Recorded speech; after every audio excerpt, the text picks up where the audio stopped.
Hey everybody, if you're watching this video, I'm guessing that you're having trouble putting back together an American Series 747 padlock. The actuator can be kind of tricky.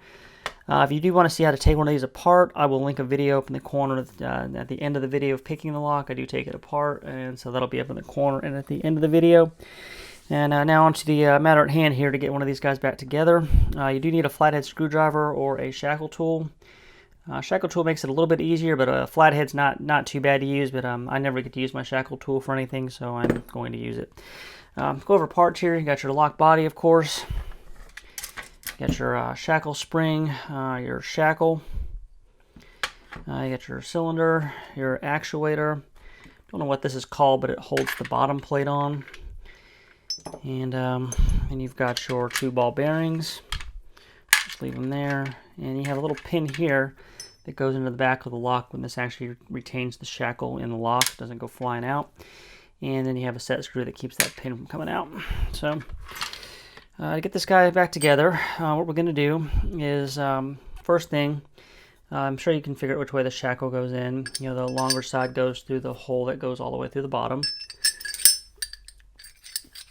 And now from the back of the lock, looking into it here. And I'm looking down on this side, top side as we're looking at it.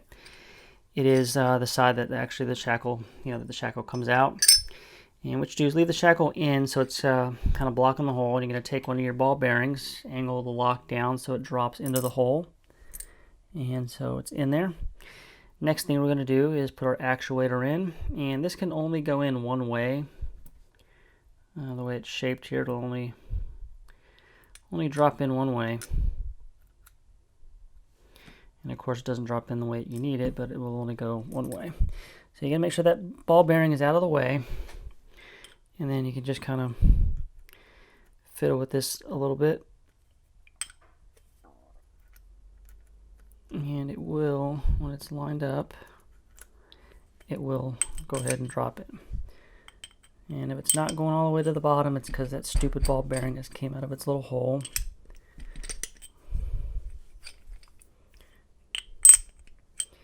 And this generally is not part of it that I have trouble with, but you got to make sure the ball bearing stays out of the way.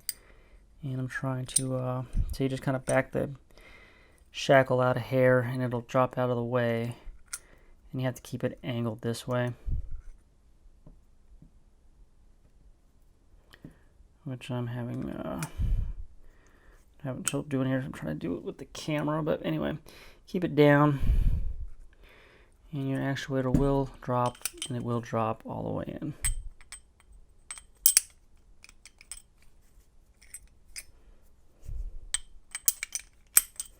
Okay, so that's all the way in. It's seated, and it's just not in the right spot. It's, see how the pie-shaped piece where it is. You can see it in there. When you look at your cylinder, it's not going to be able to slide all the way in. So that's probably the problem you're having if you're having a problem. So what you've got to do is go ahead and drop your other ball bearing. And I just drop it down the other side into the shackle hole. And there's a kind of a hole in the shackle it will seat in.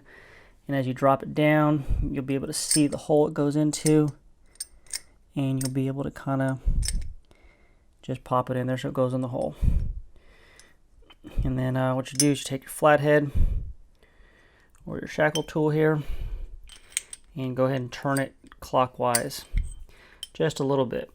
Now what that'll do is that'll move the shackle, the actuator in a position, still not all the way far enough for the cylinder to go in, but it's enough for the ball bearing on this side to be able to actually get inside the body and out of the way of the shackle. So now it's actually ball bearings where it needs to be. So now what you're going to do is with your palm, push the shackle up. So you're trying to like push it like you're trying to close the lock. And once you get the lock all the way closed, keep pushing down on your shackle.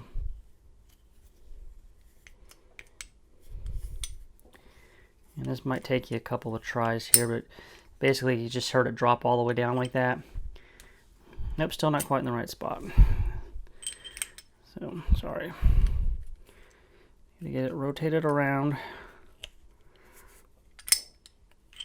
Now it's in the right spot. So you're basically just rotating it clockwise while you're pushing the shackle into the lock position, and you need it where it's all the way over there. So hopefully you can see it. And now it's in a position now where our cylinder will be able to drop in. So we'll go ahead and do that now. And so with our cylinder in place, what we now want to do is keep your finger on the shackle because you don't want it flying out. You know, the spring's not in there, so it's not going to fly out, but you just don't want it to come out. Okay, it's locked now. We just want to unlock it. And the shackle should come out a hair. Now we can actually drop our spring in.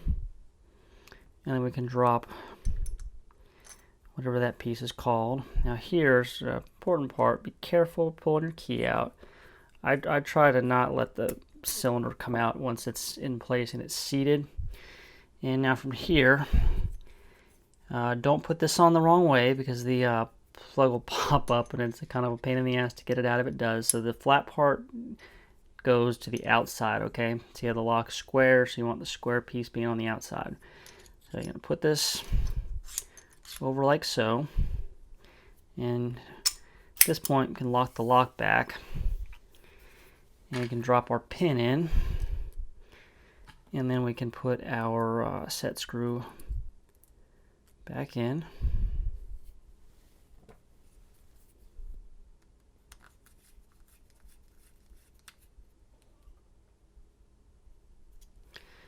And at this point, key in, and our lock is now reassembled.